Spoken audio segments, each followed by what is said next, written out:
local weather authority, always watching and tracking for you from the JES Weather Center. The heat and humidity continue to pack their 1-2 punch, but especially to our south and west. Look at all those excessive heat warnings over parts of Missouri, parts of Kansas, Kentucky, Tennessee, and Mississippi. So it could always be worse, even though it is already quite hot out there. The heat index making its way into the low to mid 90s. That's what it feels like when you factor in the temperature and the humidity levels. It's feeling like the 80s in some of the higher elevations. So not quite as brutal as yesterday, but still supplying us with a decent amount of thunderstorm fuel. So even though storms are going to be scattered today, where they develop, they'll have the potential to produce localized outages, localized wind damage, in addition to heavy rain and frequent lightning. Got one downpour right now to the south of Union in West Virginia. That's moving into extreme northern Giles County and western Craig County. In fact, as we put a little bit of a timestamp on it for you, you see it moving into parts of Craig County and eventually, if it survives the trek over the mountains, into parts of Roanoke County. So Sinking Creek and Newcastle could see this between about 12:45 and 1 p.m. Areas like Salem and Roanoke, again, assuming that it makes it over the mountains, you'd see that between about 1:15 and 1:30.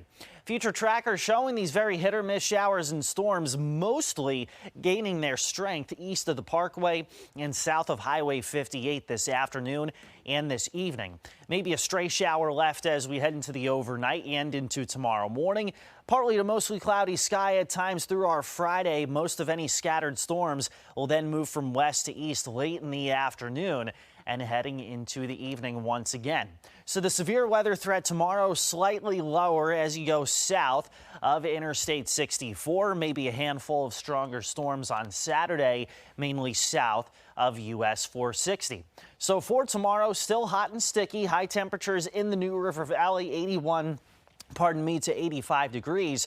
Outside of the New River Valley, high temperatures generally between 86 and 90. Saturday, not going to be quite as hot. As you notice, the higher elevations, your high temperature is 75 to 80 degrees. Outside of the mountains, your high temperature is about 80 to 84 degrees. But here's going to be the key difference as we head into the weekend. Yeah, we're going to keep it plenty humid Friday and Saturday. That's part of the fuel that these storms have to feed off of, even though they're going to be pretty scattered. But then as we head into Sunday and Monday, humidity levels come down a little bit. It's not exactly going to feel very comfortable out there, but it'll at least be tolerable and not so oppressive like we've seen over the past 24 hours. So a little bit of good news to hand your way heading into the second half of the weekend. Extended forecast, there you have it. Today's probably the hottest of the next 4 or 5 days, with temperatures reaching the lower 90s in areas outside of the mountains. We'll top out in the low to mid 80s Saturday, upper 70s and lower 80s Sunday. And then by Monday, we're back into the low to mid 80s. You start to see the heat coming back as you would expect it to in the, second week of July coming up. Tuesday, we're in the low to mid 90s again. Scattered storms then develop by Wednesday. And as we told you at the beginning of the show, the National Weather Service is surveying damage from Tuesday's storms in Grayson County. As soon as we find out the results from that storm survey, we will let you guys know.